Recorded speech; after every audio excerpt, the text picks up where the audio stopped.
Bueno, pues empezamos la tercera ya y última jornada de estas reflexiones que hemos venido haciendo sobre el urbanismo post-COVID, que dan pie a, parece que han movilizado un poquito el interés sobre la ciudad, y hoy nos acompaña Ignacio Alcalde, que es arquitecto urbanista. He visto que por la escuela de Pamplona, en la cual él salía cuando justo yo entraba, con lo cual no nos hemos conocido por poquito. Nos cruzamos. Tiene 3 décadas de experiencia en transformación urbana y desarrollo territorial. Ha participado en la redacción de la nueva Agenda Urbana Española, algo que seguramente saldrá en su exposición y si no después en los Sale. Ha sido vicepresidente de la Fundación Metrópoli y director del máster en urbanismo de la Universidad San Pablo CEU. Trabaja en alianza con distintas entidades internacionales como ONU Habitat o Tecnalia, uno de los principales centros tecnológicos europeos, y algunos de los trabajos realizados en su trayectoria profesional han obtenido reconocimientos internacionales como el Premio Europeo de Urbanismo, el Innovation World Smart City Award de 2015 de Barcelona o el ISOCARP 2017 Global Award for Excellence, otorgado por la Asociación Internacional de Urbanistas. Tiene bastantes charlas TED que yo os recomiendo porque he fisgado alguna y la verdad es que son francamente interesantes y diría que incitan a seguir investigando y a profundizar en estos temas, con lo cual seguro que la charla de hoy también será interesante. Entonces, ya sin más, te voy a hacer anfitrión para que compartas tu pantalla. Y bueno, la charla será como unos 40 minutos o así, y después pues abrimos un turno de preguntas para que todos los asistentes puedan directamente activar el micrófono y preguntarte cualquier tema. Estupendo, muy bien. Pues muchas gracias, Moisés. Buenas tardes a todas y todos. Y si os parece, vamos a empezar a compartir estos conceptos que espero que os resulten de interés y que generen debate al final, que es de lo que se trata, ¿no?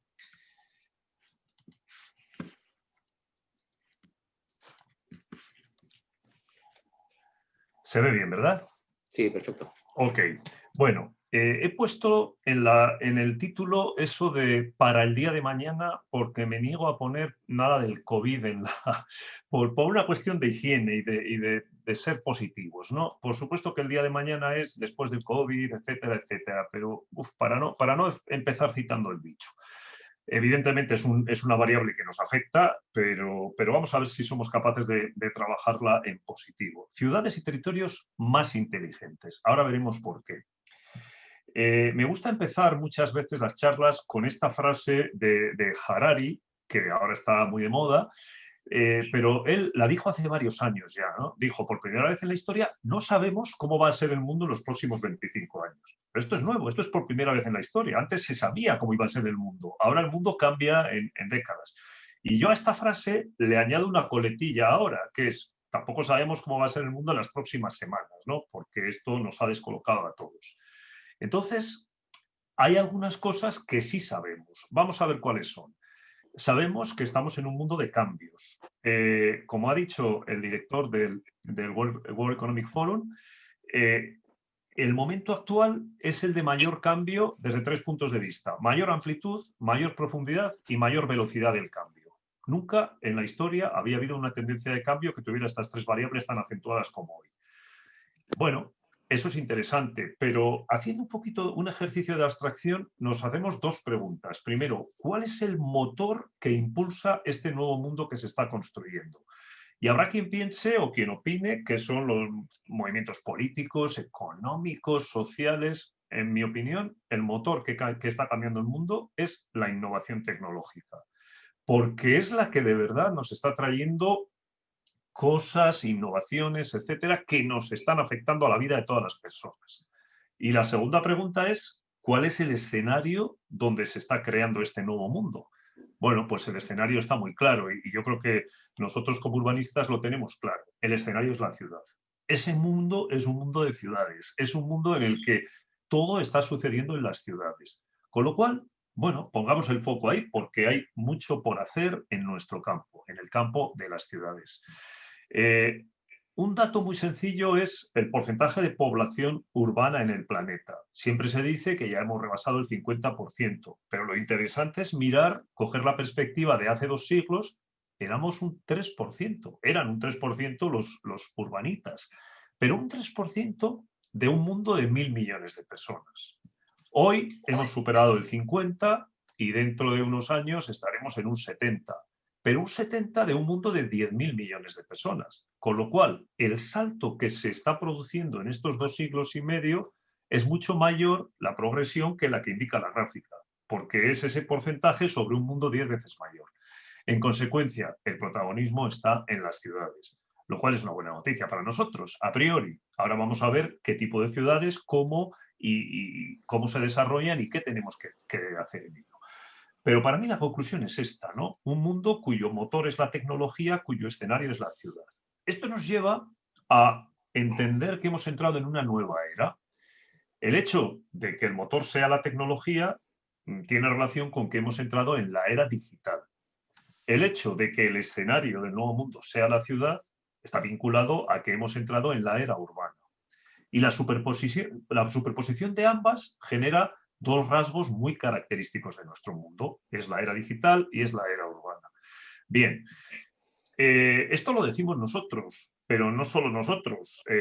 Bill y Melinda Gates, que sabéis que tienen una fundación y que, por cierto, os animo a que os suscribáis a sus newsletters y sus informes, que son muy interesantes, una vez al año hacen su carta anual.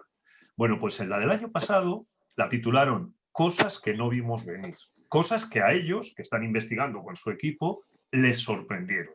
Y presentaron 10 sorpresas. Bueno, pues la sorpresa número 3, sorpresa para ellos, es esta.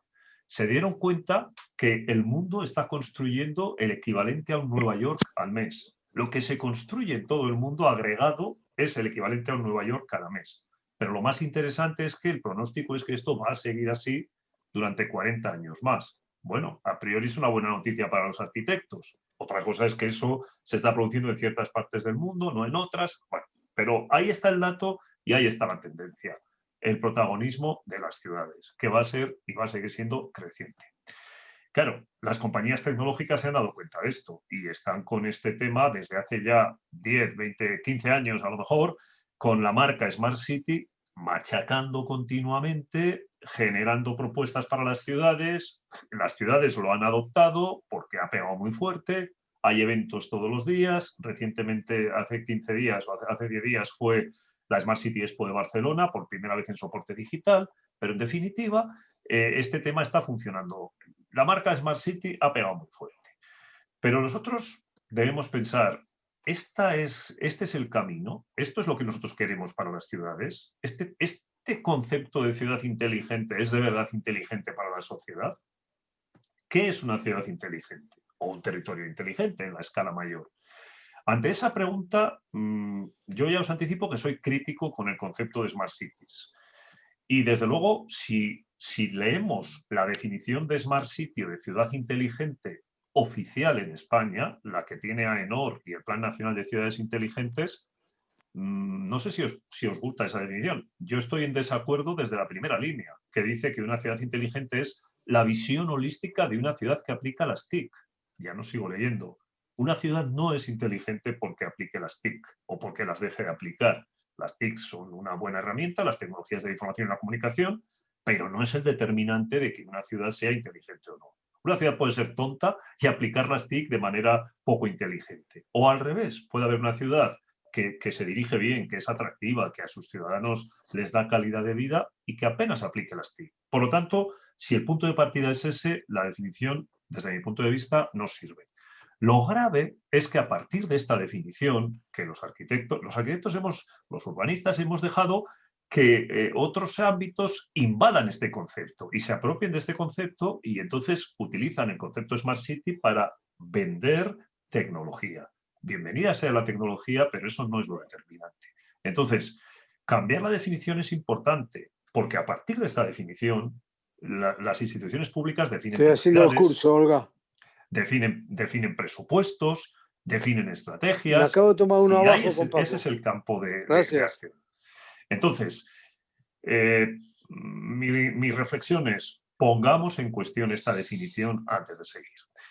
Y sobre todo la ponemos en cuestión después de algo que ha sucedido hace pocos meses, y es el fiasco o el cierre por parte de una de las primeras empresas tecnológicas del mundo, Google, del proyecto de Smart City más mediático de los últimos años. Un proyecto que no ha llegado a nacer. Me estoy refiriendo al proyecto que lideraba Google en el litoral de Toronto, del cual se ha oído hablar mucho, se han visto muchas infografías en los años pasados, hasta que hace unos meses Google, alegando la pandemia y otras excusas, decidió retirarse.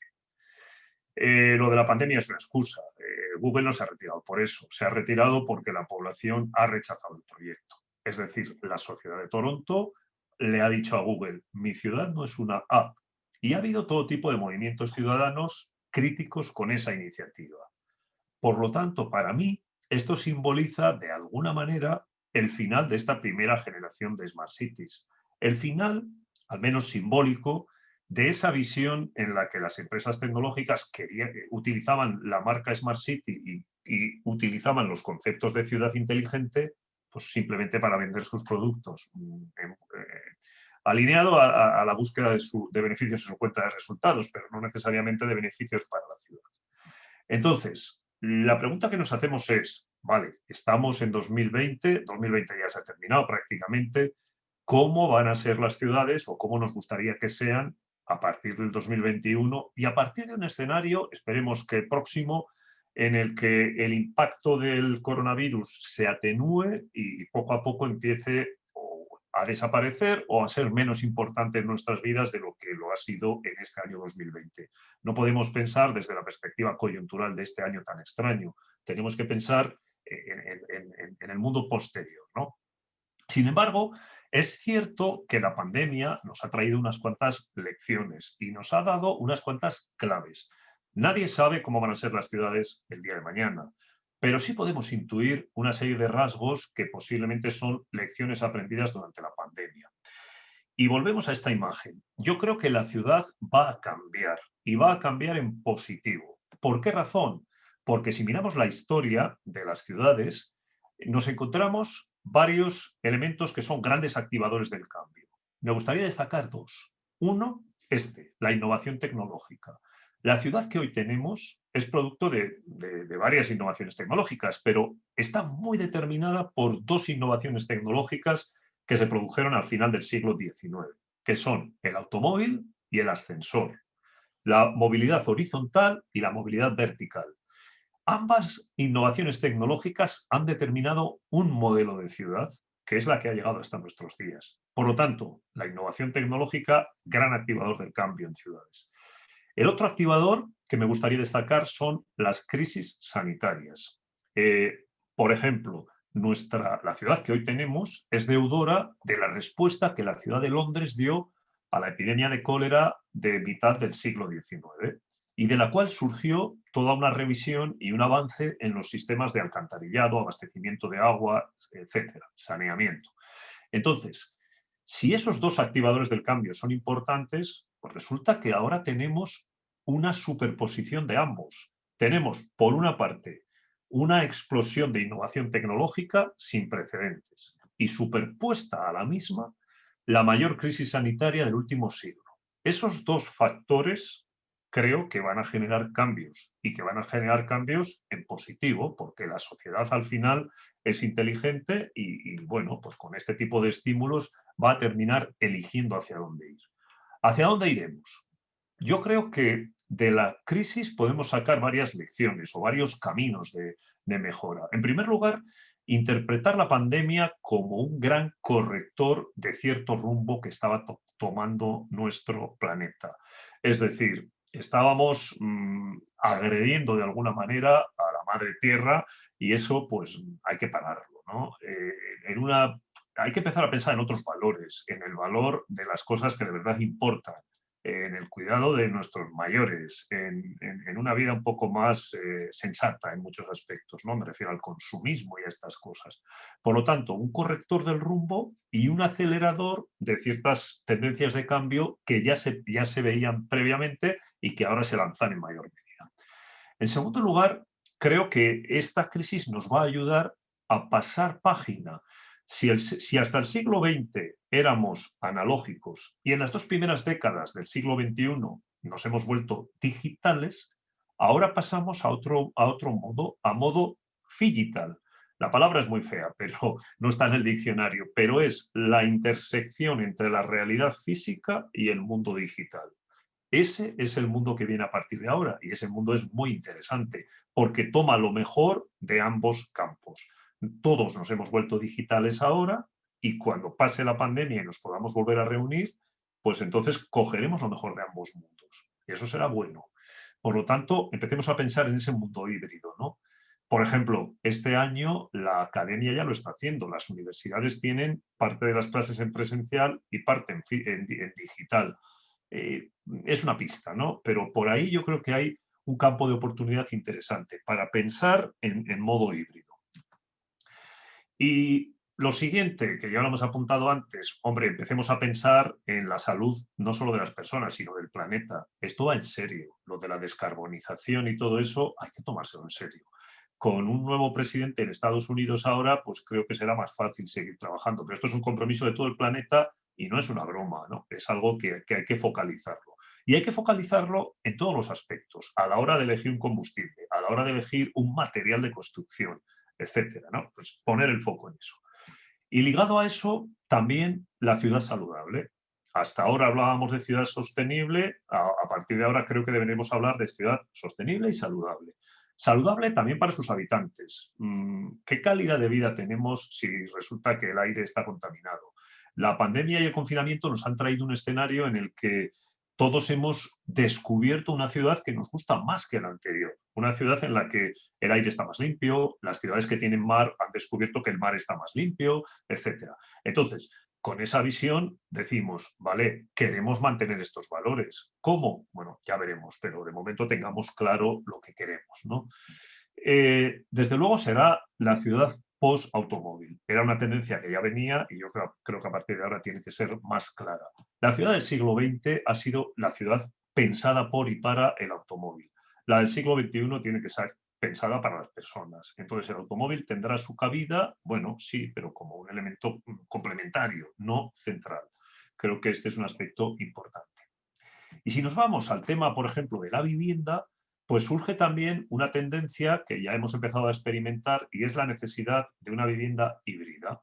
Una vivienda en la que podamos desarrollar las actividades vitales, pero también las actividades laborales o académicas, porque las vamos a seguir desarrollando parcialmente mediante el teletrabajo, etc. Y nos interesa tener el espacio bien preparado para eso. Nos hemos dado cuenta que muchas viviendas perdieron o se olvidaron de las terrazas, de los espacios verdes, de zonas saludables. Pero pensemos un poco más. ¿Qué sentido económico tiene el hecho de que, siendo la vivienda la mayor inversión de una familia en su vida, normalmente, una parte de esos costosos metros cuadrados que habitamos los estamos condenando a ser utilizados solo de noche? Me refiero a ese espacio que se llama dormitorio. Resulta que tenemos X metros cuadrados que solo se usan de noche y que durante el día están ocupados centralmente por la cama y no hay sitio para más cosas, etc. Pero si necesitamos un despacho en casa y luego nos ponemos a trabajar en el salón, el niño por detrás, el perro, tal. Vamos a ver, la tecnología actual tiene soluciones de sobra para transformar esos espacios y que el dormitorio en un momento dado se convierta en un despacho tocando un botón o haciendo un clic o una señal con la mano.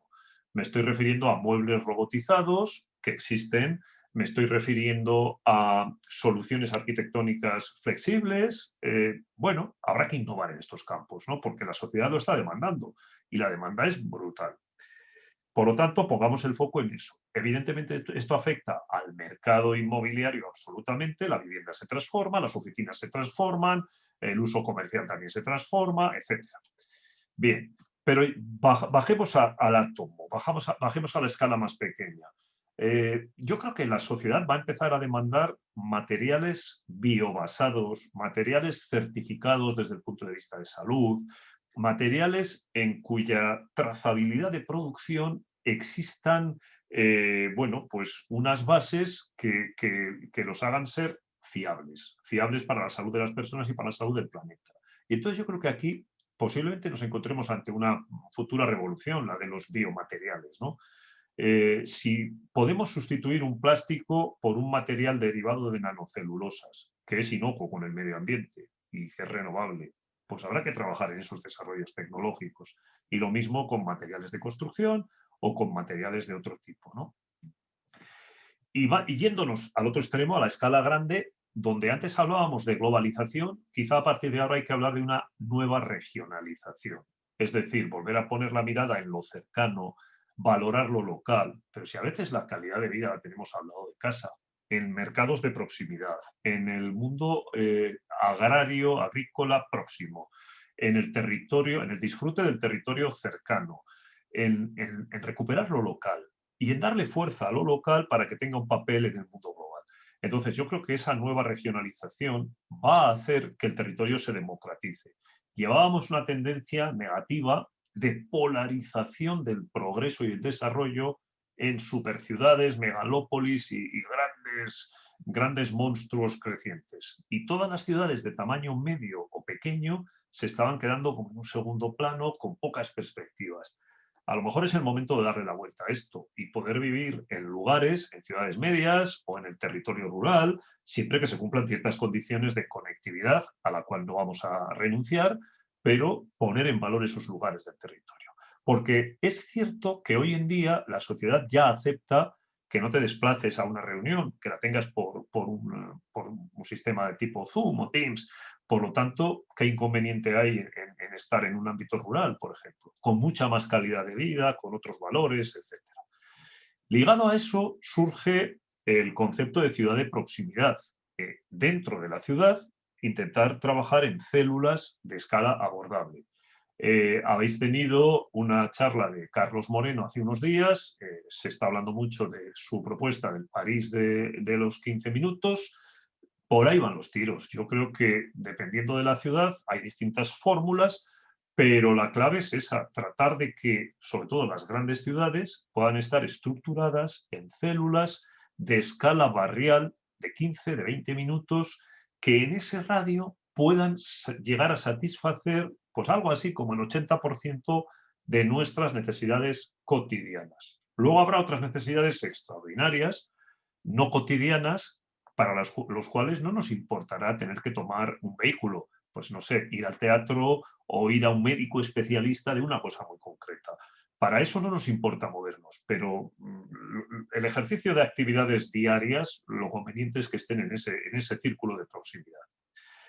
Y por último, otro rasgo que veo interesante es incorporar la cuarta dimensión al urbanismo. Antes, en el siglo XX, se trabajaba el urbanismo en 2D, ahora ya trabajamos en 3D, pero ¿por qué no incorporamos la dimensión temporal?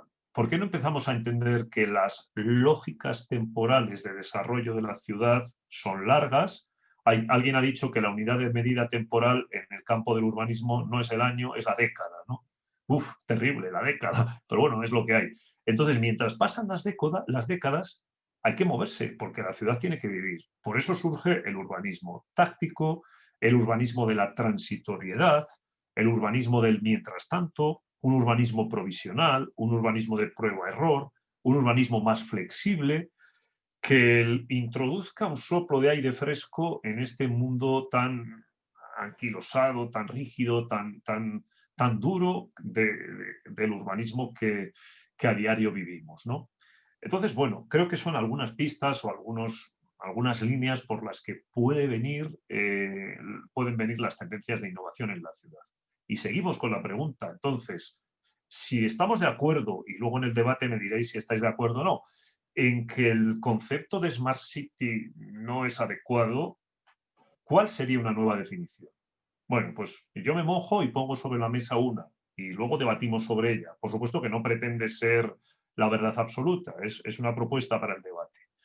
Para mí, una ciudad o territorio inteligente 2.0 o más inteligente que lo anterior debe responder a 3 criterios básicos o a 3 ejes principales. Por este orden, el primero es una ciudad pensada en valores, pensada desde unos valores. En segundo lugar, una ciudad construida desde una visión concreta. Y solo en tercer lugar, es una ciudad que incorpora, bienvenidas sean, las tecnologías. Vamos a desmenuzar esta definición para luego poder debatir sobre ella. En primer lugar, ¿qué significa una ciudad pensada en valores? Pues es una ciudad que se desarrolla según un código de valores compartido por las autoridades, por la sociedad, por la academia, por los actores que están allí. Un código de valores que pone a las personas en el centro. Esto puede parecer obvio, y dice, bueno, pues claro, estamos de acuerdo. Ya, pero es que muchas veces se olvida y se empieza a trabajar el modelo de ciudad desde otros aspectos. Entonces, esos valores, en mi opinión, tienen un punto de partida que por suerte hoy tenemos, y es los Objetivos de Desarrollo Sostenible. Por primera vez en la historia, casi toda la humanidad se ha puesto de acuerdo en unos objetivos con una fecha concreta. Bienvenidos sean. Partamos de ahí. Ya sé que esto es muy genérico, pero es el punto de partida. Especialmente focalicémonos en el 11, que es el nuestro, Ciudades y Comunidades Sostenibles. Y ahí tenemos un código de valores también, que es la nueva agenda urbana, que desarrolla ese objetivo.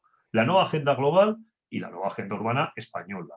Y la nueva agenda urbana que puede desarrollar cada ciudad a partir de esos valores que están trabajados en estos documentos. A modo de ejemplo de lo que quiero decir con este punto 1 de valores, lo vamos a ilustrar con un caso en el que he tenido la suerte de participar el año pasado con ONU Habitat, con Naciones Unidas, en Cali, en la segunda ciudad de Colombia, la ciudad más violenta de Colombia, la que tiene más problemas. Y ahí descubrimos un concepto dramático, las fronteras invisibles. La frontera invisible, según nos explicó el oficial de la policía, es esta línea que estáis viendo por donde cruza el niño. Esta línea separa el mundo formal del mundo informal y, por lo tanto, peligroso, donde no entra la policía a diario y donde están los graves problemas.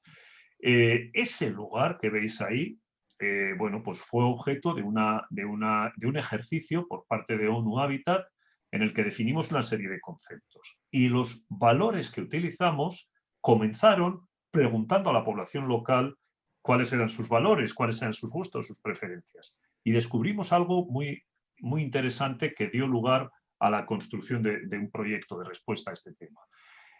El descubrimiento tiene que ver con lo siguiente. Bueno, en primer lugar, veis un poco el carácter que tienen esos espacios y veis que a pesar de todo las familias tratan de sacar adelante a sus hijos, los mandan limpios, aseados al colegio.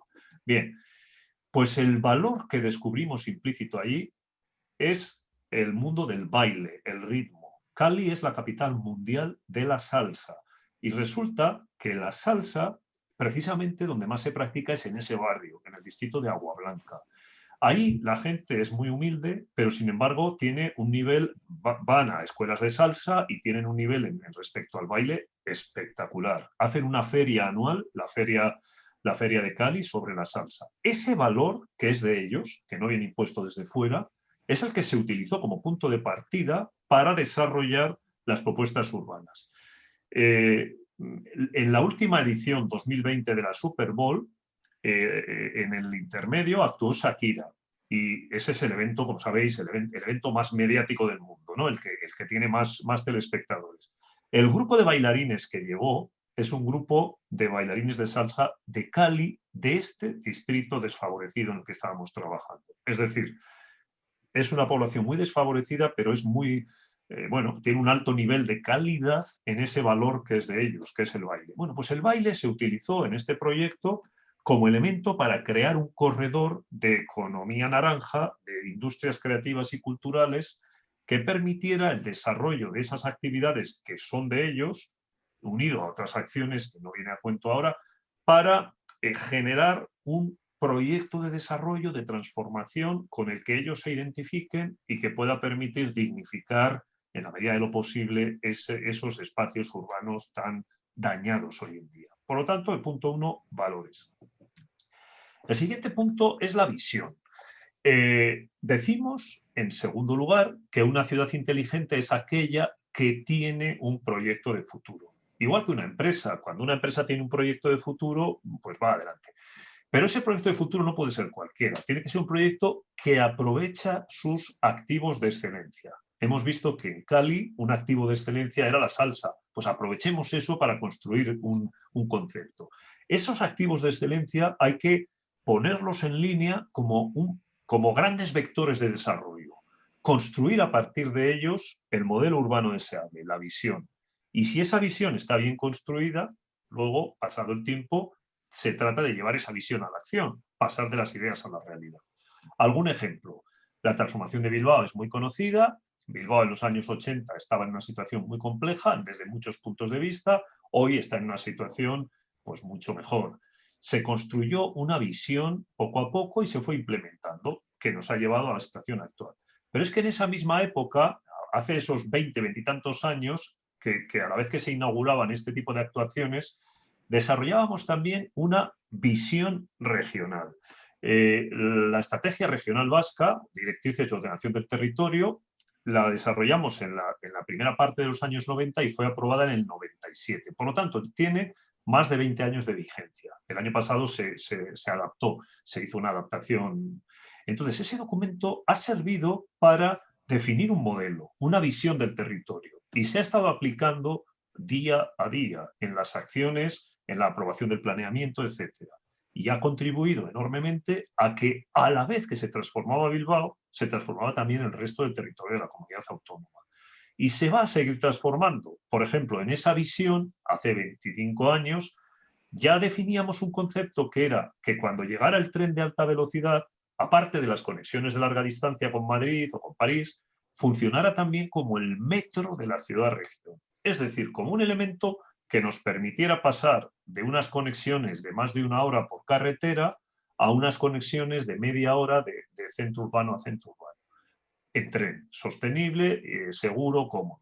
Claro, media hora de un centro a otro, ¿qué es? Es lo mismo que lo que podemos, lo que nos puede suceder un día en Madrid o en cualquier ciudad en un movimiento interno, cuando cogemos el metro y tardamos media hora ir de un punto a otro de una ciudad grande. Es decir, esto es un concepto de ciudad-región policéntrica, con 3 centros. Otro ejemplo, diseñamos a principios, bueno, a finales de los 90, la ecociudad de Sarriguren, en Navarra.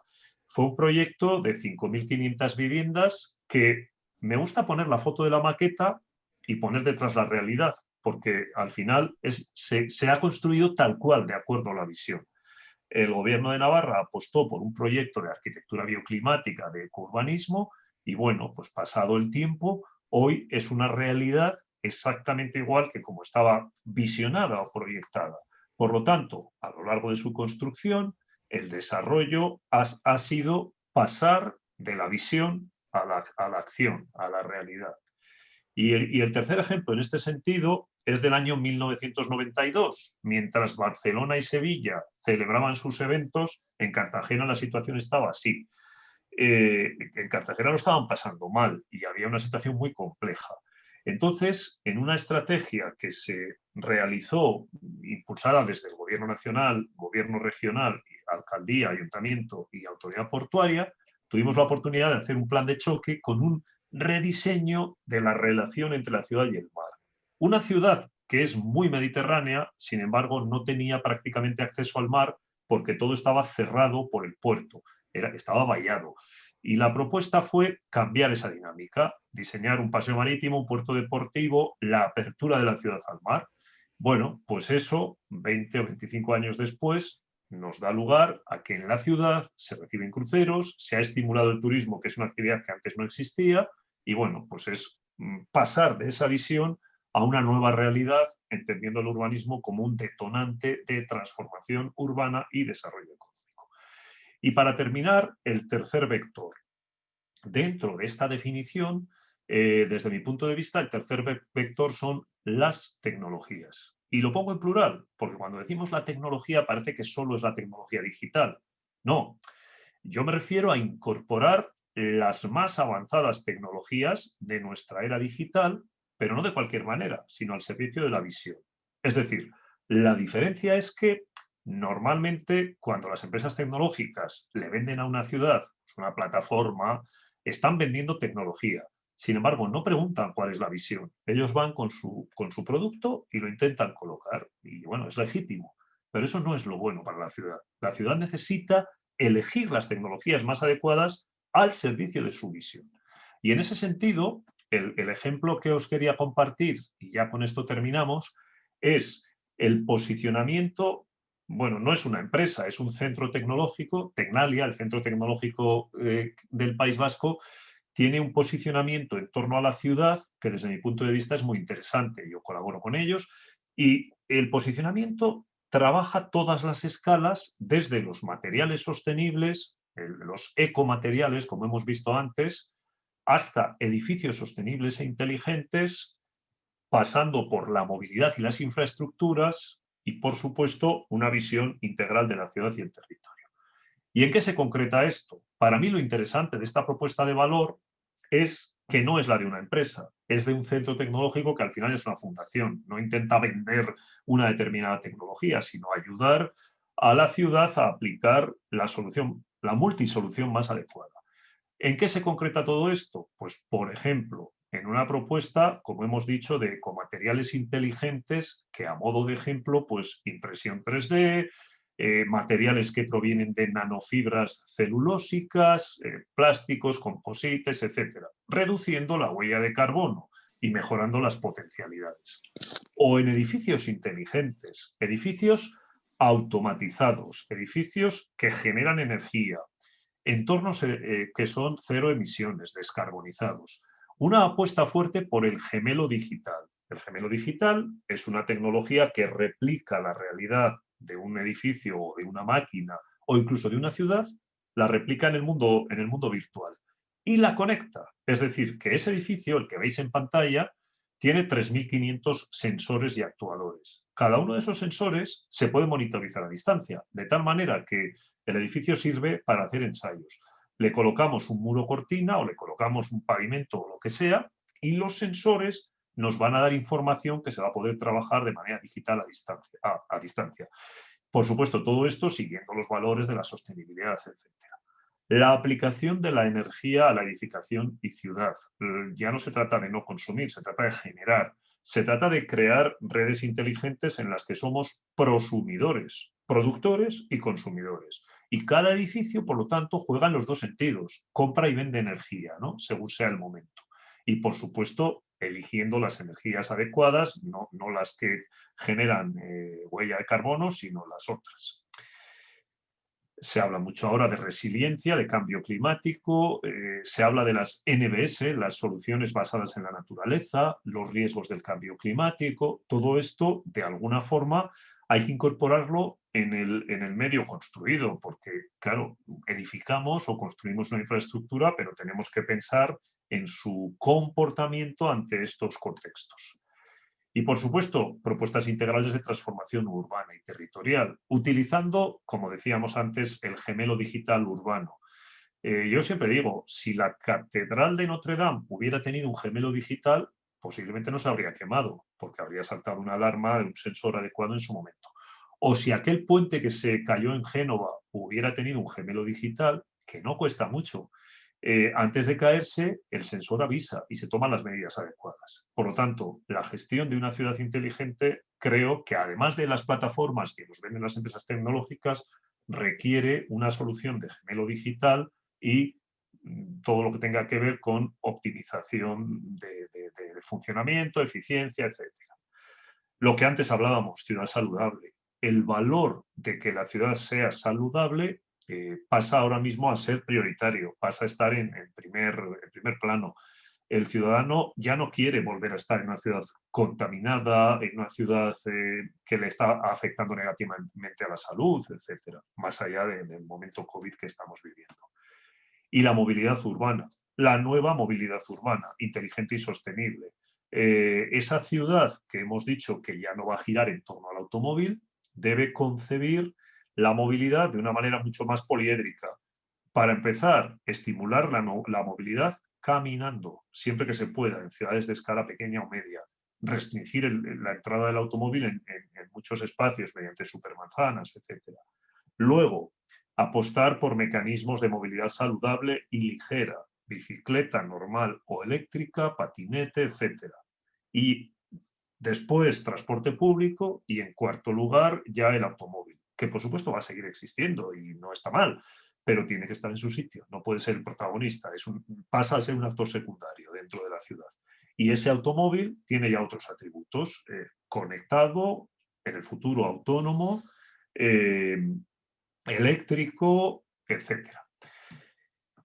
Y cuando decimos automóvil conectado, tenemos que pensar en infraestructuras inteligentes. Es decir, el automóvil tiene que dialogar con la infraestructura. Gracias al 5G, al Internet de las cosas y a la sensórica, lo normal en un futuro próximo será que el automóvil dialogue con la carretera y, por lo tanto, nuestro recorrido sea mucho más seguro, eficiente, etcétera. Que dialogue también con los otros automóviles, que mantenga las distancias. Yo creo que de estas soluciones hay muchas que ya están casi en el mercado y lo que falta es poner las infraestructuras, digamos, preparadas para optimizar todo eso que la industria del automóvil ya está a punto de lanzar. Y como último elemento, la economía circular. Las basuras no son basuras, son residuos que hay que tratar, aprovechar, etcétera. Si hemos partido al principio de una idea y es ser críticos con una sociedad muy consumista, lo que tenemos que hacer es reutilizar, reciclar, generar nuevas lógicas en el ciclo de vida de los productos que no sean la de usar y tirar, sino la de usar y volver a usar. Y en la medida de lo posible, pues generar menos residuos y en ese proceso también generaremos menos CO2, etc. Bueno, todo esto al final, ¿qué es? Pues un catálogo un portafolio de 9 líneas de soluciones tecnológicas que Tecnalia tiene y que se aplican a las ciudades. Por lo tanto, bienvenidas sean las tecnologías en plural, porque si solo vendemos la digital, nos estamos perdiendo todas las otras. Yo creo que necesitamos incorporar un portfolio integral. Queremos todo esto, no queremos una parte. Por lo tanto, subrayo, las tecnologías en la ciudad inteligente, sí, decididamente, pero al servicio de una visión, no al servicio solo de los intereses comerciales de una empresa. Y esa visión debe basarse, lógicamente, en una escala de valores. La que cada uno tenga, yo sugiero empezar por los ODS, pero cada ciudad puede elegir la suya. Y creo que no es perder el tiempo que una ciudad dedique una primera parte de la reflexión estratégica a futuro a definir su ADN, su código de valores, definir en qué se quiere basar. Porque a partir de ahí, lo que se haga después será coherente o incoherente. Y todo lo que sea incoherente habrá que cortarlo y habrá que potenciar lo que vaya orientado a desarrollar esos valores que en definitiva es lo que el ciudadano, lo que la sociedad está demandando. Bueno, esta es mi visión. Repito que no pretende ser la visión, sino una propuesta. Y me encantaría si hay debates, si hay otras opiniones o si podemos darle una vuelta de tuerca más a eso, que para eso estamos y esa es la actitud. Así que os agradezco por vuestra paciencia y si os parece, pues abrimos el diálogo. Bueno, cualquiera podéis activar vuestro micrófono. Muy interesante, Ignacio. Realmente esta opción porque la tecnología vaya en tercer término y siguiendo o al servicio de una visión y unos valores que sustenten lo que la ciudad quiere ser, lo que puede ser, también lo que buscan los propios ciudadanos y reforzando sus fortalezas y sus capacidades, yo creo que es lo que suele faltar, ¿no? Generalmente se alfombra de sensores la ciudad sin que haya una visión clara de qué uso van a poder dar los ciudadanos a esas tecnologías.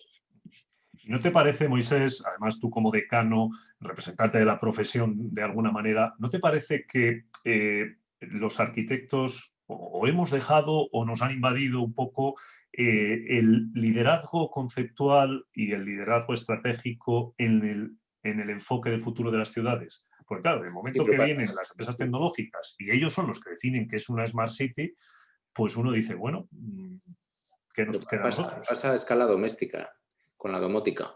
También. Que viene el técnico de la domótica y de alguna manera te impone que lo bueno de una casa domótica es que las persianas suban y bajen solas, y olvida que tengas un conocimiento o una conciencia del flujo de temperaturas, de la ventilación o de las condiciones de consumo de tu casa, de las condiciones de producción, si puedes poner unos paneles solares y tal.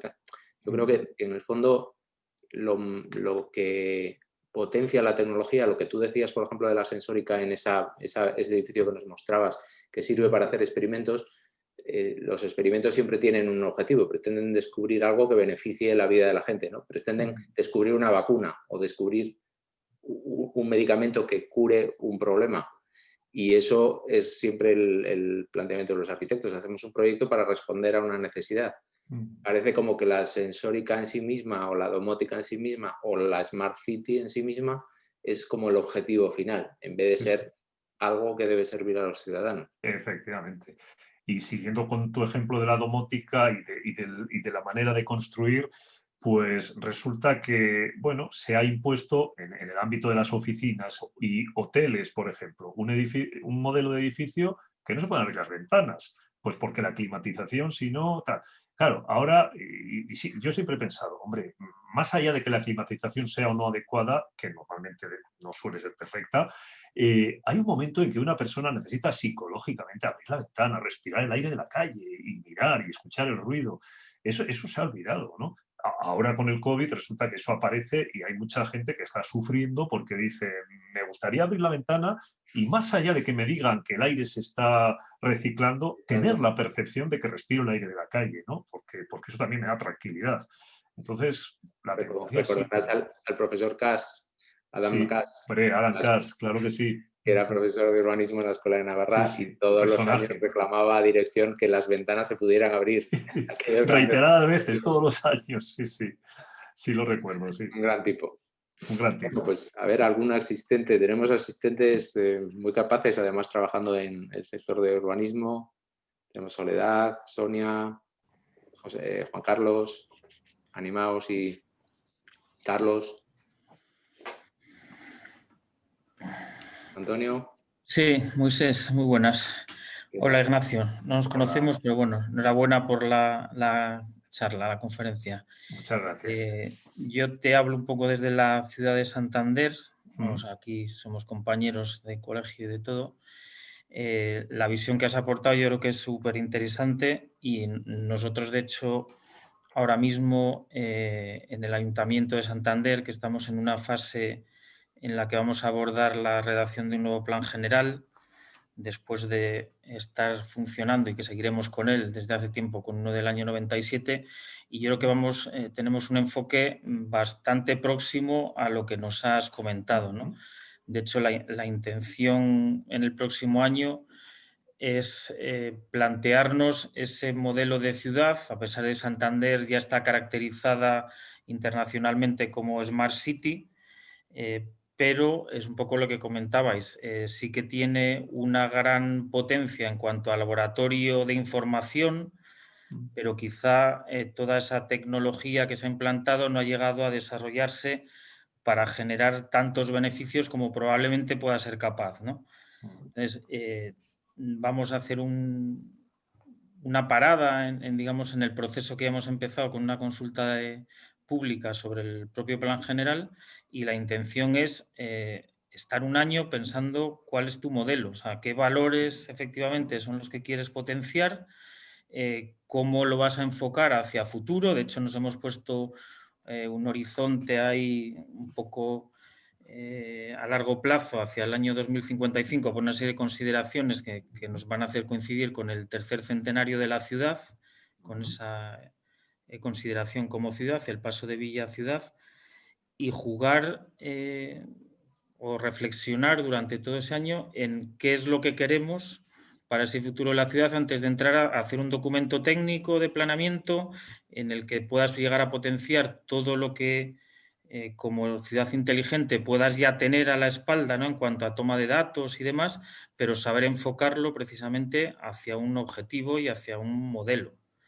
Yo creo que bueno, coincide bastante con el planteamiento que creo que más o menos has enfocado en la forma de formalizar, digamos, este tipo de conceptos, ¿no? Me alegro mucho y la verdad es que, hombre, Santander es ya un referente reconocido en Smart City y bienvenido sea eso, porque de alguna forma ha sido una de las ciudades que han dado el paso antes que las demás. Como bien dices, pues probablemente el rendimiento de todas esas aplicaciones o de toda esa tecnología, pues igual no ha sido el completo o el que nos hubiera gustado. Pero es cierto que quien es innovador, pues paga un cierto precio, ¿no? Y también es cierto que eso le ha servido a la ciudad para tener un reconocimiento nacional e internacional avanzado en ese aspecto, con lo cual, hombre, yo creo que lo interesante es lo que has mencionado, ¿no? De que a partir de ahí, que eso ya lo tenéis, pues decir, hagamos una paradita, hagamos una reflexión sobre el modelo, sobre los valores y a partir de ahí construyamos la siguiente etapa, ¿no? Sí. Sí, es la línea que vamos a abrir, o sea, saber tomar decisiones, pero con un modelo, o sea, no empezar a, pues con el puerto tengo que hacer no sé qué, con la integración ferroviaria tengo que hacer no sé cuánto, un suelo urbanizable en no sé qué sitio, y dices, no, vamos a pensar cómo encaminar todo eso, ¿no? Claro. Y ahí la verdad es que el propio sistema de planeamiento no ayuda mucho. Nada, no ayuda rígido, nada. por decirlo suave, ¿no? Es rígido, es pesado.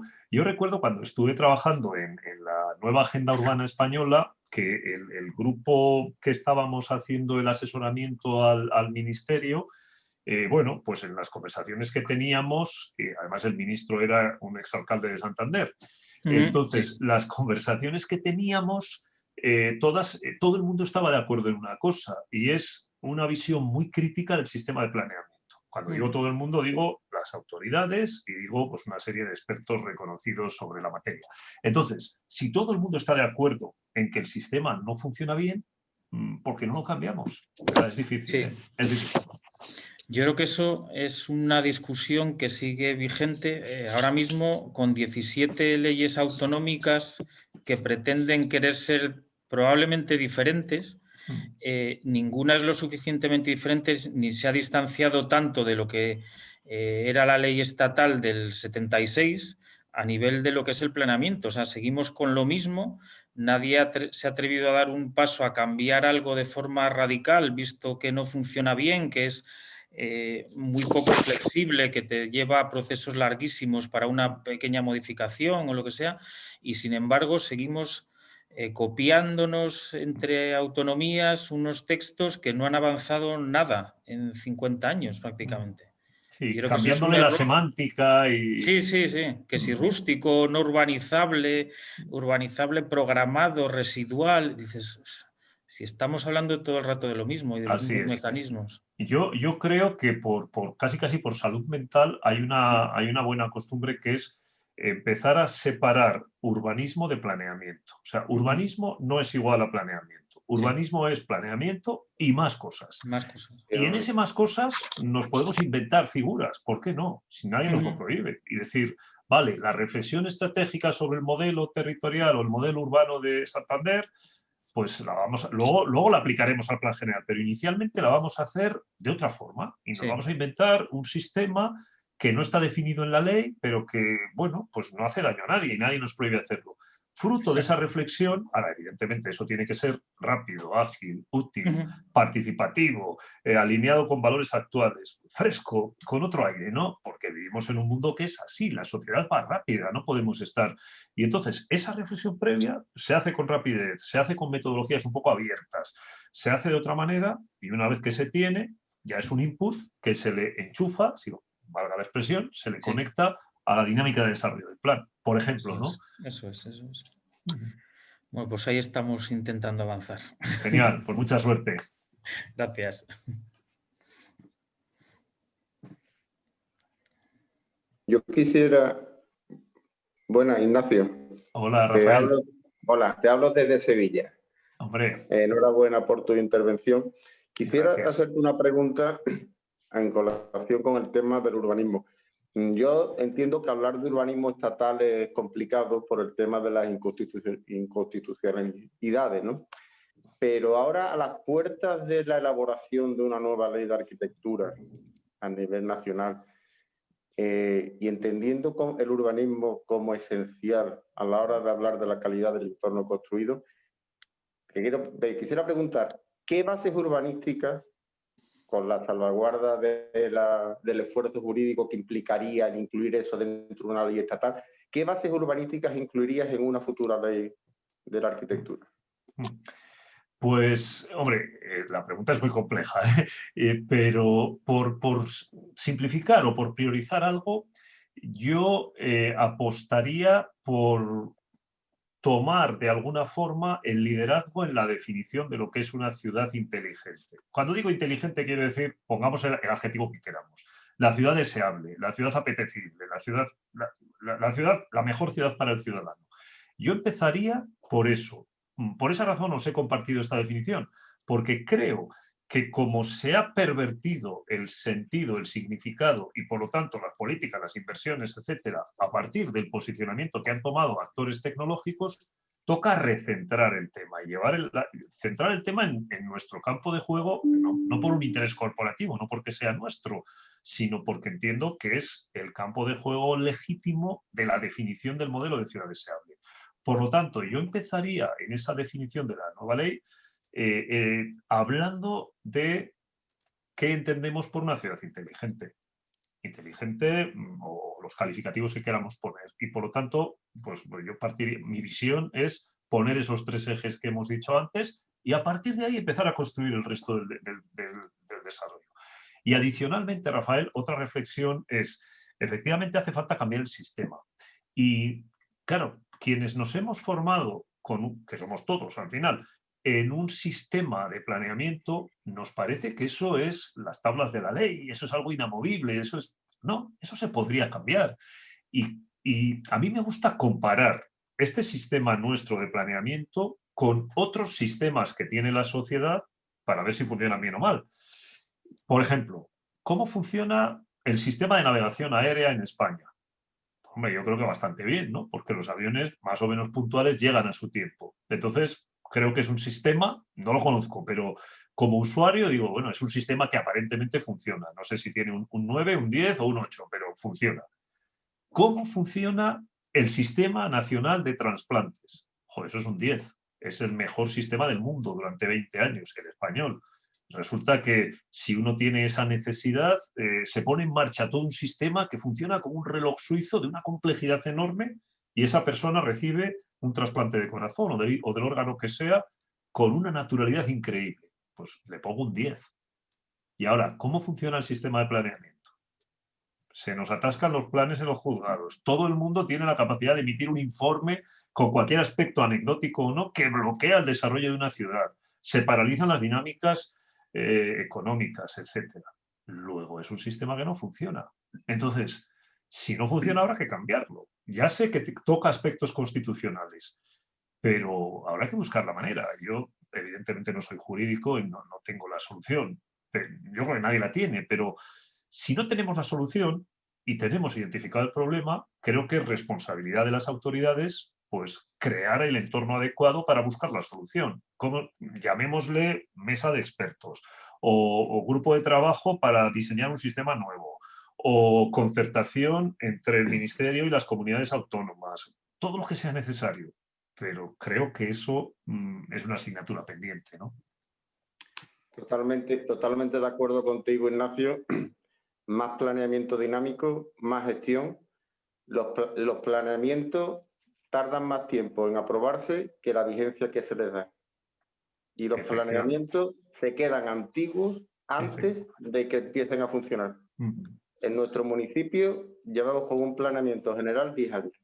Ya estamos intentando modificarlo porque hace 10 años no era lo que ahora necesitamos. Es que el mundo ha cambiado, es que el planeamiento cambia despacio y el mundo cambia muy rápido. Yo siempre pongo el mismo ejemplo, que es este. Esto, que nos ha cambiado la vida a todos, el teléfono móvil, esto nació hace 13 años, en el 2007, o sea, una década prácticamente.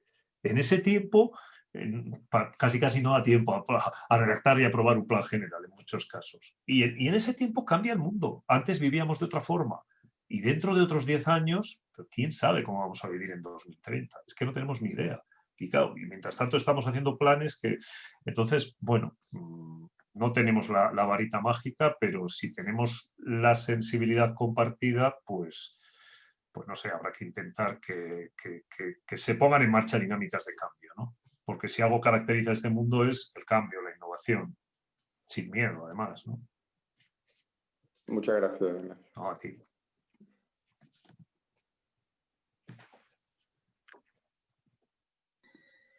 Hola, yo quería preguntarte una cosilla al hilo de lo que Antonio había comentado, que me parece muy bien esa intención de durante un año más o menos estar buscando qué valores necesita Santander o qué valores son los importantes.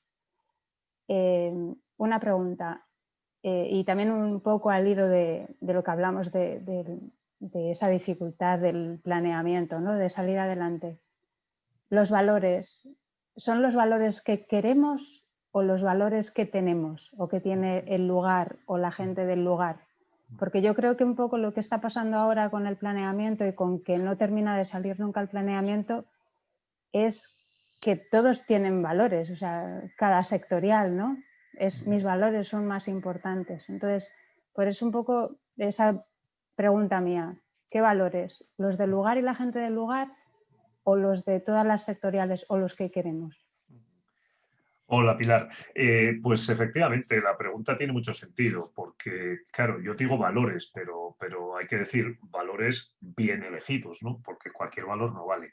Entonces, los valores del presente y del pasado, los que tenemos, o los valores del futuro, los que queremos. Yo diría los dos. Es decir, construir un código de valores que necesariamente debe preservar la identidad, preservar los valores del pasado, preservar los valores históricos, culturales, ambientales, paisajísticos, sociales, preservar eso, pero añadirle una capa de valores a futuro. No es contradictorio el decir, quiero preservar una identidad tradicional de mi ciudad con el decir, quiero ser avanzado, digital, innovador. Las dos cosas son válidas. Entonces, yo creo que en ese ejercicio necesario de la definición de los valores hay que trabajar pasado, presente y futuro para que todos confluyan en un código que lo más importante es que esté consensuado, que no haya salido de la chistera de nadie, ni haya sido impuesto por un alcalde, ni impuesto por un equipo redactor, sino que haya habido un proceso de consenso para que la sociedad exprese, pues, reflexione y exprese. Yo creo mucho en la inteligencia colectiva. Los ciudadanos, uno a uno, pues hombre, podemos ser más inteligentes o menos inteligentes, pero en conjunto, si se formulan bien las preguntas, las respuestas que salen son el sentido común, son la inteligencia colectiva. Con lo cual, con una buena metodología, orientando bien la reflexión, y ojo, no estoy diciendo que haya que hacer procesos participativos descontrolados. Los procesos participativos tienen que tener un orden. Yo no creo en eso de ir preguntando por la calle a la gente cualquier cosa. Eso vale para otros temas, pero el urbanismo tiene cierta complejidad. No vale cualquier opinión en cualquier momento. Las opiniones tienen que ser ordenadas, estructuradas, trabajadas. Por eso los ejercicios que hemos hecho en procesos de este tipo en ciudades, siempre le damos mucha importancia al proceso de participación y lo hacemos con unas metodologías en las que trabajamos con foros de líderes. Es decir, no cogemos a cualquier ciudadano que va por la calle, sino se elige un conjunto manejable, pues 50 personas o 100 personas, pero no infinitas. Y esas personas deben representar al sector público, al sector privado y a la sociedad civil. Es decir, deben ser un retrato de los actores principales de la ciudad. Hay que elegirlo con criterio. No hay que coger solo a los amigos del equipo de gobierno, también hay que coger a los que opinan lo contrario. No hay que coger solo, pues hay que coger a los empresarios, pero también a los sindicatos. Hay que buscar una mezcla para que estén todas las sensibilidades. Y luego hay que trabajar con ellos en mesas que, en mi opinión, no deben ser sectoriales, porque la mesa sectorial defiende lo suyo. La mesa del comercio va a pensar en el comercio, pero igual es contradictoria con la mesa de otra cosa. Entonces, hay que mezclar. Hay que trabajar un concepto, eso sí, hay que hacer un trabajo previo en el que cuando reunimos a ese foro, no es para preguntar, es para exponer un punto de partida y luego preguntar.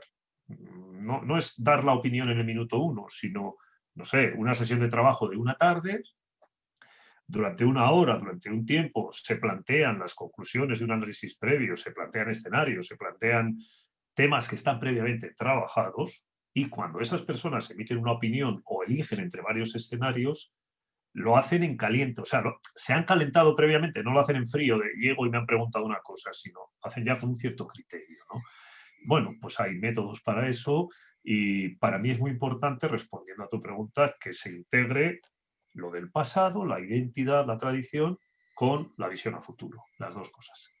Entiendo entonces que es muy importante tener una jerarquía de valores inicial, ¿no? Sí, yo diría que sí. Para que cuando ya entran esas sectoriales, entren ya pensando si son los más importantes o realmente están un poco a la cola, ¿no? Efectivamente, porque imaginemos, por ejemplo, que en esa reflexión de toda la ciudad, a través de sus 50 líderes representativos, ¿no?, que han trabajado, han estado varias sesiones, y a partir de ahí ha salido un código, y ese código pues es, no sé, un decálogo o una serie de puntos o lo que sea, pero esos son los valores. Imaginemos que entre esos valores uno de ellos es pues, que se desea una ciudad básicamente peatonal, orientada al peatón, etc. Claro, a lo mejor vamos con ese código a la mesa de comercio y lo rechazan porque para sus intereses no es lo más adecuado.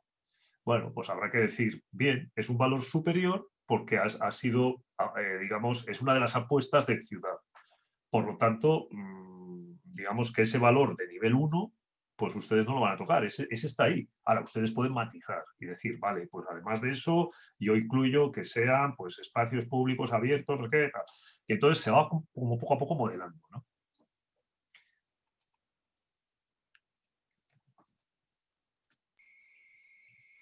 Gracias, Ignacio. De nada. Al final yo lo que creo es que aquí hay que tener una actitud innovadora, también en las metodologías y en los sistemas, y no empezar diciendo la ley del suelo dice que hay que hacer esto. No, yo tengo una ciudad, tengo unas necesidades, voy a intentar resolverlas y luego ya lo encajo en uno de los vehículos que la ley define, pero no está prohibido inventarse cosas nuevas, ¿no? Y de ahí salen muchas veces resultados espectaculares. ¿Por qué? Porque se abordan con la mente abierta. Cuando vas constreñido a lo que te dice la ley, a hacer el informe tal, pues vas como mucho más encapsulado, ¿no? Mientras que si tú te planteas con la mente abierta, vamos a ver qué buscamos y cómo lo podemos hacer y qué expertos nos pueden ayudar y con qué enfoque, pues tienes mucha más libertad. Y luego hay otra cosa, la intersección. Alguien ha dicho que la innovación y el valor están en la intersección de disciplinas. Nos tenemos que mezclar, ¿no? Si hablamos solo los arquitectos, bien, pero si nos mezclamos con los creativos, con los abogados, con los ingenieros, de esa mezcla saldrán cosas más interesantes. Y ojo, y nosotros como arquitectos urbanistas no olvidemos que tenemos un papel central dentro de este juego, ¿no? Porque nos toca concebir y diseñar el modelo de ciudad y terminar dibujándola y llevándola a sus últimas consecuencias. ¿Eduardo? ¿Eduardo? Bueno, que esto que decías es un poco como aquello de como no sabíamos que no se podía hacer, lo intentamos, ¿no? Y puede salir algo bueno. Efectivamente. El límite legislativo parece que impone cauces excesivamente trillados y no te deja pensar en lo necesario más que en lo conveniente, ¿no? Así es.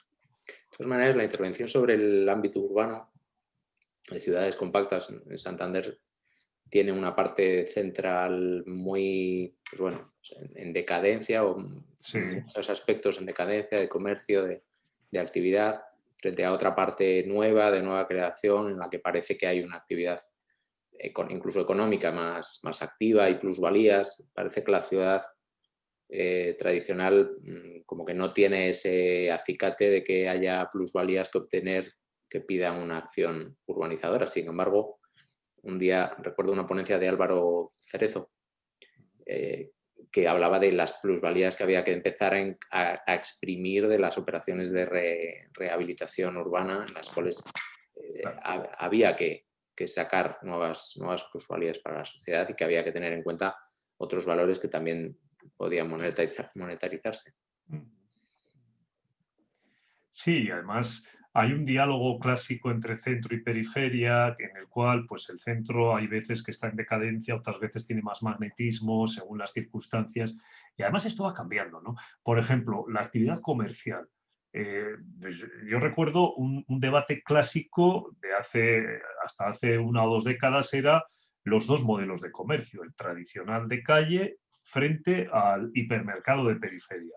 Y ahora de repente aparece un tercero que sin avisar entra y se convierte en el más pujante, que es el comercio electrónico, ¿no? Claro, volviendo a los valores, uno tiene que decir, de esos 3 comercios, ¿cuál prefiero o cuáles prefiero, ¿no? Y tiene que dar su respuesta a la ciudad. Tiene que decir, bueno, pues a lo mejor mi apuesta es apostar por el 1, por el comercio de barrio, y por el 3, por el comercio electrónico. Bueno, pues es una respuesta, no digo que sea la buena, ¿no? Claro, fruto de esa respuesta y fruto también de las tendencias de la sociedad, van a surgir también oportunidades nuevas. Por ejemplo, y está pasando en algunos sitios, ¿no? En Estados Unidos, grandes contenedores de uso comercial que se quedan en desuso, y al final eso es un enorme cajón en un lugar que estropea el entorno.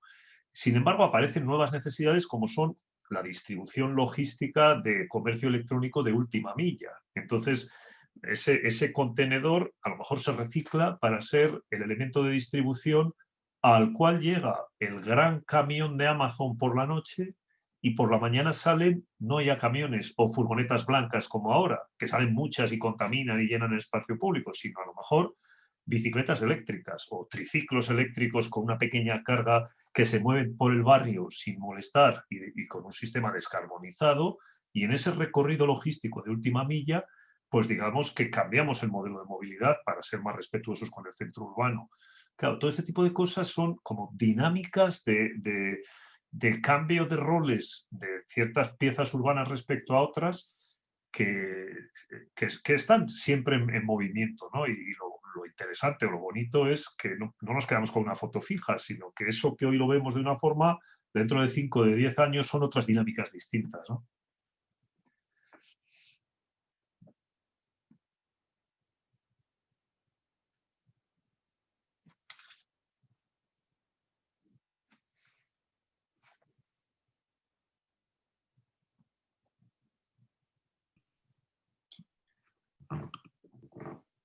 Hola Ignacio, ¿qué tal? Hola Carlota, No sé ¿qué si... tal? Claro que sí, te identifico perfectamente. He visto tu foto, sabía que estabas. Genial. Bueno, yo tenía una pregunta para introducir una perspectiva un poco ignorante, porque yo, comparado con todo el mundo que está aquí, soy estudiante y no tengo ni idea de planeamiento a vuestro nivel, pero una perspectiva joven en el sentido de que antes, al principio de la presentación, hablabas del concepto Physical Life. Y desde mi punto de vista, yo ahora ya casi libro, porque estoy terminando la carrera, pero estoy haciendo este último curso online, y mi generación, si hubiéramos hecho toda la carrera de esta forma, ahora mismo huiríamos de la tecnología, de la ciudad, del Zoom y de todo esto. Entonces la pregunta es, ¿crees que hay alguna posibilidad de que, porque los datos que decías de que dentro de 30 años habrá un 70% de la población mundial viviendo en la ciudad, estos datos son pre-COVID, ¿crees que hay alguna posibilidad de que haya un rebote, un efecto rebote a partir del COVID, o todo va a ir a la ciudad en el futuro y esto se va a quedar atrás y va a ser un pequeño paréntesis? Pues mira, yo creo que el concepto que viene ahora no es física, es digital. Es un palabra muy feo y además no existe, pero es físico y digital, es la mezcla. Y me parece que eso es muy positivo, porque como tú bien dices, si a tu generación le hubiera tocado estudiar a tu generación o a cualquiera, toda la carrera en este modo digital, eso es demoledor. Y terminas diciendo, bueno, me quiero encontrar con mis compañeros, me quiero tomar un café y quiero salir. Entonces, eso no es bueno. O sea, la vida digital tiene muchas cosas buenas, pero cuando te encierras en la vida digital, pues puede generar hasta problemas de salud mental. Por eso, para mí lo interesante es lo que viene después. Imaginemos dentro de X meses o años cuando hayamos superado esta situación, cuando ya las vacunas funcionen, el virus esté neutralizado, etc. ¿Qué tendremos entonces? Una vida que es la mezcla de las dos cosas, la mezcla de lo físico y lo digital. Es decir, en algunos momentos elegiremos hacer esta conexión a distancia que estamos haciendo y en otros momentos elegiremos lo presencial. Teóricamente es el mundo ideal porque sacas lo mejor de ambos. Teóricamente, luego habrá que ver cómo se dan las dinámicas, pero bueno, por lo menos los ingredientes los tenemos. Y respondiendo a tu pregunta, ¿esto va a significar un mayor apogeo o menor de las ciudades? Hombre, yo creo que la tendencia de la población a concentrarse en ciudades es imparable. ¿Por qué? Porque los seres humanos somos seres urbanos, somos seres sociales. Nos gusta relacionarnos, nos gusta la concentración, encontrarnos con otros humanos. Y eso se produce en mayor medida ahora porque somos una sociedad más desarrollada y nos estamos concentrando en ciudades. Por lo tanto, ¿va a seguir existiendo la tendencia a la urbanización? Yo diría que hay pocas dudas al respecto. Posiblemente ese ratio va a ser el mismo que estaba previsto. Ahora bien, lo que puede cambiar, y esto es positivo, es la distribución. Porque hasta ahora se veía que la población se estaba polarizando, no en ciudades, sino en grandes ciudades, megalópolis, supercities, etc. Y eso no es bueno.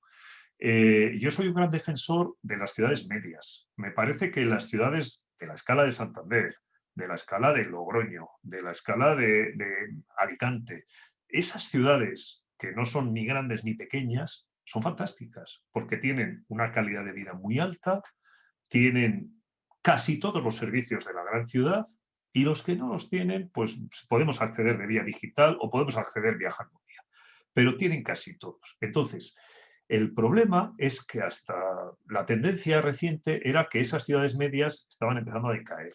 O dicho de otra forma, que en España se estaba polarizando la economía en Madrid y Barcelona. Eso no es bueno.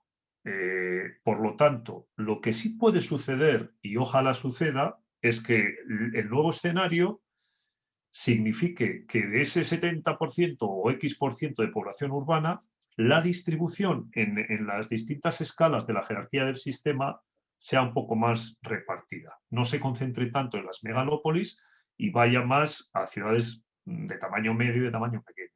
¿Por qué puede suceder? Pues porque al habernos digitalizado más, el encuentro que necesitamos para muchas actividades se puede producir a distancia y por lo tanto, pues una persona puede decidir y decir, bueno, pues igual no me interesa vivir en el centro de Madrid porque resulta que tengo una vivienda pequeña y cara y además tengo congestión y además es un modo de vida que no me apetece y entonces me voy a Segovia, que está a 1 hora de distancia y vivo en una ciudad con otra calidad de vida. O me quedo en Santander en vez de viajar a otro sitio. En fin, creo que esas dinámicas se van a producir a partir de ahora y eso va, teóricamente, puede favorecer a las ciudades medias, de lo cual me alegraría mucho porque me parece que son las que tienen mucho potencial, mucha calidad de vida, ¿no? Sobre todo en el modelo de Europa, que las ciudades medias están cerca una de la otra. Si te vas a Latinoamérica o te vas a Asia o Australia, se polariza todo en ciudades grandes y cuando hay una ciudad media está a cientos de kilómetros de otra, por lo tanto es un salto de avión. En nuestro caso, pues salimos de una ciudad media y en 1 hora de autopista estamos en otra, ¿no? Entonces, si yo vivo en una que es de interior, a 1 hora tengo una que es de costa y por lo tanto hay variedad, hay complementariedad. Es un modelo muy bueno, sería una pena que se perdiera. Vale, perfecto. Muchísimas gracias. De nada. Excelente pregunta, porque realmente pone en cuestión hasta qué punto la situación esta nos ha hecho darnos mucha cuenta y ha servido de catalizador de tecnologías de comunicación y técnicas. Antes muy poca gente podía plantearse seriamente lo de decir dejo la ciudad y me vengo a vivir a Comillas, a Suances, a San Vicente de la Barquera o a Santander, y mucha gente lo ha hecho este año porque ha aprovechado esa situación para decir, oye, puedo tener una mayor calidad de vida y efectivamente sí que puedo plantearme dejar la ciudad o trabajar de otra manera. O sea, que yo creo que sí que estamos en una situación en la que el peso relativo, quizás lo que dice Carlota, si es cierto, mucha gente va a reincorporarse a lo físico con un poco de matiz, o por lo menos con un poquito de margen. Yo creo que se va a dar una visión más relativa de las cosas. Sí, porque para mí el gran avance de digitalización de esta pandemia, que ha sido brutal, es que la digitalización se ha democratizado, porque antes las herramientas estaban, pero se usaban poco. Y al final dices, yo usaba Teams, yo usaba Zoom, sí, pero si la otra parte no lo usaba, ¿pues de qué sirve? Al final tienes que viajar para ver a la otra parte o reunirte en físico. En el momento en que nos hemos visto obligados todos a romper la barrera de entrada de estas tecnologías, eso es fantástico, porque eso ya lo tenemos todos, entre comillas, todos, o sea, la mayor parte de la sociedad, ¿no? Ahora lo que deseamos es llegar a un nuevo momento en el que no sea obligatorio usar eso, sino que podamos volver a elegir entre las dos opciones. Pero eso llegará. O sea, yo creo que hay que tener esa mirada, ¿no? Ninguna pandemia ha durado toda la vida y esta especialmente, que está todo el mundo. Yo siempre pienso que hay que ser optimista, sobre todo, y tener fe en la ciencia, ¿no? En la ciencia, en la tecnología, en los avances. Por lo que se está viendo ahora con la vacuna. Va a ser la vacuna más rápida de la historia. A ver, que todo el mundo, toda la capacidad de los investigadores del mundo se concentre en un objetivo.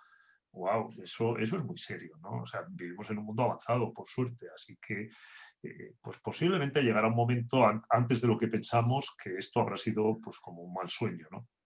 Ojalá. Ana Unamuno. Sí, bueno, yo quería hacer una pregunta, o me gustaría que abundases un poquito en lo de esa experiencia de Cali, entonces, ¿en qué se tradujo un poco, no? Ha aparecido cuál era el deseo de la gente, o sea, cuál era, ¿no?, lo importante para ellos, y eso luego cuando se hizo el proyecto, o he entendido yo que se hizo un proyecto, ¿cómo se tradujo? Es decir, ellos qué pedían espacios abiertos, cerrados, para bailar, no sé si me estoy explicando con la pregunta. Sí, un poco más los detalles del asunto y las conclusiones, ¿no? De alguna forma. Pues vamos a ver, es una experiencia muy, muy reciente, es del año pasado, justo de antes de la pandemia, y además ha habido un factor y es que ha habido cambio de alcalde. Entonces, una vez que se termina el proyecto, se cambia el alcalde y viene la pandemia. Por lo tanto, está caliente todavía. El nuevo alcalde ha contactado ahora, pasados los meses de la pandemia, ha contactado para retomar el proyecto, para aplicar el proyecto, porque realmente el proyecto está terminado como proyecto y ahora toca aplicarlo. Pero es que la pandemia pues, ha puesto en el congelador este proyecto, igual que muchos otros, durante los meses que ha durado esto, ¿no? Ahora empiezan ya a resituarse y quieren arrancar con la implementación. Lo que hicimos fue estudiar en ese ejercicio de valores, visión, tecnologías no, porque en este caso de las 3 patas trabajamos la 1 y la 2, nada más. La tercera, pues cuando llegue ya se trabajará por quien corresponda. Entonces, en ese ejercicio de valores y visión, lo que hicimos fue contactar con las comunidades locales y tener interacción con ellos. Y al final, claro, desde fuera tendemos a tener una visión simplista, ¿no? Pues estas personas son pobres, estas personas tienen graves problemas, los indicadores que salen son terribles, no tienen agua corriente, lo que os podéis imaginar. 2 de cada 3 homicidios de los que se producen en la ciudad se producen en este barrio. En fin, los indicadores fríos son terribles. Claro, si uno llega allí con la mirada occidental, pues es, bueno, es un sitio donde no hay nada que hacer.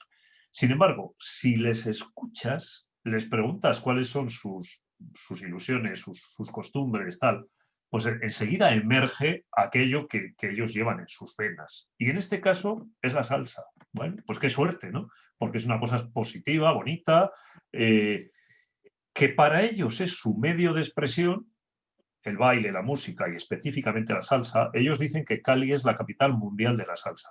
Y hay escuelas de salsa en cada esquina, escuelas muy modestas, casi pues, un pequeño chiringuito donde, o sea, es una escuela informal, pero hay por todas las esquinas. Y una vez al año hacen esta feria en la que cada grupo de salsa pues sale y da lo mejor de sí mismo. Entonces les escuchas, ves lo que ellos tienen dentro y a partir de ahí empezamos a construir el concepto, lo chequeamos con ellos y nos dimos cuenta que ese concepto tocaba directamente primero al alma de ellos, a sus valores, Y segundo, generaba un vector de desarrollo económico. Y además tenía una componente urbanística. En una de las imágenes que he presentado, os recordáis que ese barrio estaba colindante con el campo. Entonces, la franja de separación del barrio con el campo es un corredor de 200 metros de ancho y 4 kilómetros de largo que el plan general ha definido como un cinturón verde. Y claro, ese cinturón verde, definido en el planeamiento, pues por inacción nadie está haciendo nada y se están produciendo invasiones ilegales. Cuando decimos invasiones ilegales, no solo es que un señor haga ahí su pequeña chabola y viva muy, muy modestamente, es que detrás de eso hay mafias. Es que se genera un vertedero y cobran un peaje por verter ahí los residuos, por supuesto todo ilegal. Es que esa persona que ha venido refugiada, que viene de la violencia de otra región, por ejemplo, y se asienta allí, tiene que pagar por ese suelo a alguien que no es su propietario. Es que esas personas que no tienen agua corriente en sus casas, de repente viene un camión y les vende agua, un camión cisterna de las mafias, y les vende agua a un precio que es como 50 veces más caro que el agua corriente. Es decir, que además de pobres, les están machacando las mafias. Claro, cuando tocas eso y ves que a pesar de todo eso tienen esa alegría vital y ese concepto, etcétera, e incluso una sociedad civil de alguna manera organizada en torno a grupos de baile, en torno a las escuelas, empiezas a construir el proyecto, el concepto. Y el concepto se plasmó en que ese corredor de 4 kilómetros de separación entre lo urbano y lo rural, que el plan general definía como corredor verde, le empezamos a llamar corredor naranja. El naranja es un guiño a la economía naranja. La economía naranja es la economía de las industrias culturales y creativas. Entonces, consideremos que el espacio verde del campo empieza después, pero que este corredor va a ser naranja. ¿Y naranja qué significa? Significa adecentar un poco ese corredor con una inversión mínima para que sea el lugar para desarrollar el ejercicio de la salsa los 365 días al año.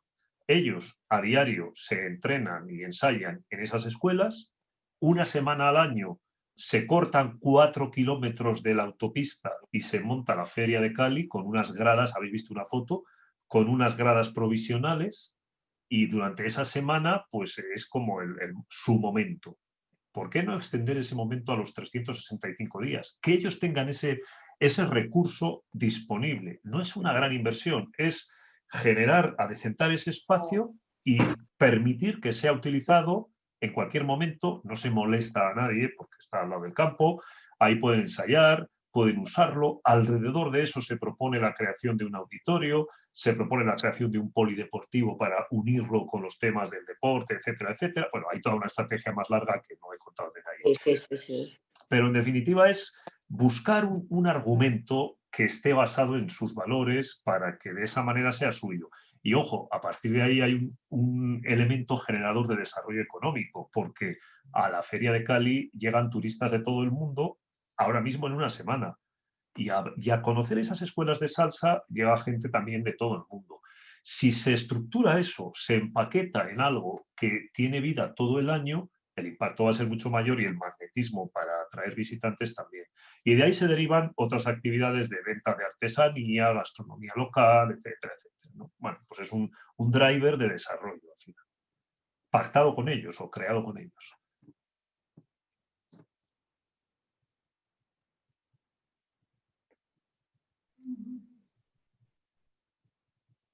Hola, buenas tardes. Ignacio, Hola, Moisés. Bueno, Ignacio, muchas gracias por tu intervención tan edificante y estimulante. La verdad que ha sido muy interesante. Vamos, suscribiría casi al 100% todo lo que has dicho. Bueno, cuando hablabais de ciudades inteligentes, pues me acordaba mucho de una frase que dijo Hilary Owen, que es una CEO de una empresa tecnológica de Tel Aviv, que decía que las ciudades inteligentes son las ciudades que escuchan a sus ciudadanos, ¿no? Y bueno, pues va muy hilvanado, ¿no?, con lo que decías de la inteligencia colectiva, de utilizarla como un valor, ¿no? No puedo estar más de acuerdo con lo que decís del modelo de planeamiento agotado, bueno, llevamos años diciéndolo, ¿no? Yo creo que por fin ya las comunidades autónomas están poco a poco empezando a legislar en otros caminos, ¿no? De manera que simplifiquen y que se puedan abordar las transformaciones de la ciudad de otra manera, ¿no? Y son reflexiones lo que pongo sobre la mesa. Eso me recordaba un poco también cuando decías lo de los ODS, ¿no? Que es un código de valores compartido, y que es verdad que muchas veces la gente se queja, bueno, pero eso son generalidades. Sí, es cierto, son generalidades. Lo que pasa es que como nos hemos acostumbrado casi a que toda la parte jurídica, ¿no? Que es un medio, se haya convertido casi en un fin en sí mismo, ¿no? En el modelo de planeamiento, ¿no? Y es casi, yo creo que una de las razones que lo ha llevado a su agotamiento. Pues parece como que si no nos dan unas normas muy estrictas y muy establecidas de cumplimiento, pues por ejemplo de los ODS, que es algo mucho más general, ¿no? Pues parece que estamos perdidos, ¿no? Cuando en realidad, bueno, es todo lo contrario, está todo por hacer, ¿no? Es tan abierto que está todo por hacer, y eso es lo que es más estimulante, ¿no? Y bueno, la verdad es que insisto en que, vamos, me ha gustado muchísimo, y agradeceros la jornada. Muchas gracias. Sí, yo coincido contigo en que los ODS son importantes. Sobre todo son importantes porque antes no los teníamos, y de alguna forma hay que poner negro sobre blanco cuáles son los objetivos de la sociedad, en este caso del mundo, ¿no? Y ponerle una fecha y decir, vamos a tratar de lograr esto. Claro, es muy general decir que queremos descarbonizar el mundo. Bien, pero es que si no lo decimos, y luego parece que es obvio y parece que todo el mundo los conoce. Los conocemos los que estamos en este tipo de cosas. La gran mayoría de la sociedad no lo conoce.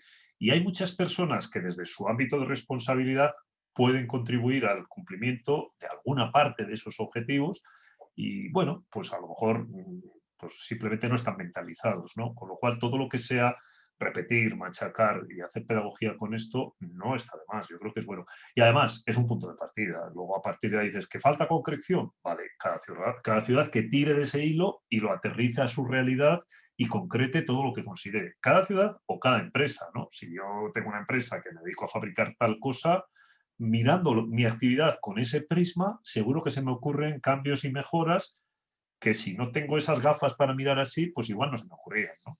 O no era consciente de que eso era tan importante. Así que bueno, pues creo que son elementos que es bueno tenerlos.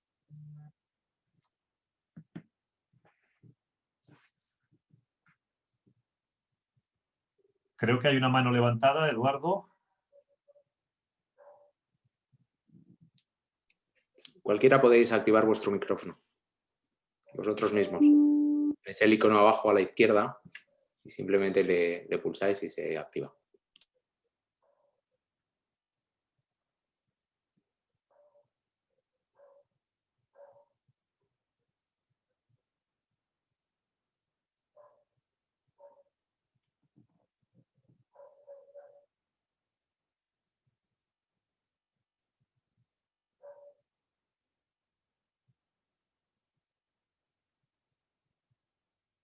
Estás en mute, Moisés. Perdona. A mí me llama la atención siempre que oigo hablar, os oigo a gente que ha trabajado con No Hábitat en otros entornos, en países de situaciones mucho más difíciles que las nuestras, muchísimo más comprometidas socialmente, con un problema añadido de violencia. No sé, da un poco como esperanza ver que tienen solución problemas que convierten los nuevos, aunque solo sea por comparación, en tan triviales, ¿no? Eso, de un comercio en decadencia o que los locales de repente queden vacíos y tal, frente a una situación tan dramática como la que puedes, eso, pues que matan a no sé cuánta gente por la calle y tal. O sea, te hace ver un poco también o recuperar la confianza en que, bueno, nuestros problemas igual los estamos también sobrevalorando, ¿no? Sí. Absolutamente, absolutamente. Se coge perspectiva. Por contar una anécdota real, un conductor de la alcaldía de Cali que nos llevaba por esos espacios, pues cuando ya fuimos cogiendo confianza con él y hablamos en una comida de trabajo, nos había llevado a conocer esos sitios y paramos a comer en un lugar, y entonces le preguntamos y él nos contó que él provenía de ese barrio, ¿no?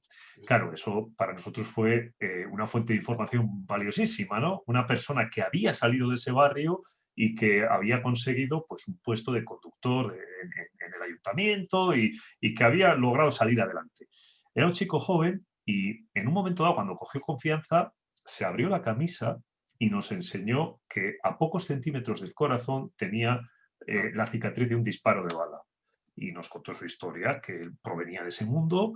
Y entonces le preguntamos, ¿y de tu grupo de amigos de cuando erais jóvenes allí, cuántos quedan? La respuesta fue durísima, quedo yo.